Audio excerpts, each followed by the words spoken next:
Hello అండి, ఇది వచ్చేసి పల్లి కారం కర్రీలోకైనా రైస్లోకైనా చాలా బాగుంటుంది. అండ్ మనకి లేడీస్కి ఏంటంటే ప్రోటీన్ కూడా మనకి డైలీ వేరు ఒక 1-2 స్పూన్స్ తీసుకోవాలి.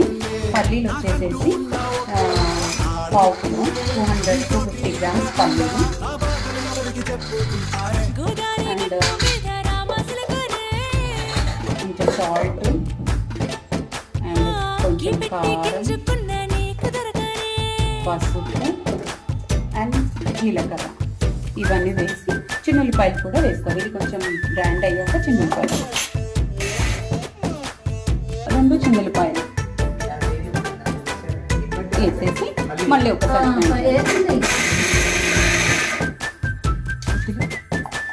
ఇవన్నీ మొత్తం ఇలా పెట్టేసుకొని ఒక కంటైనర్లో దీన్ని మనము చక్కగా ఒక 1 month వరకు వాడుకోవచ్చు. పాడవది ఏం కాదు.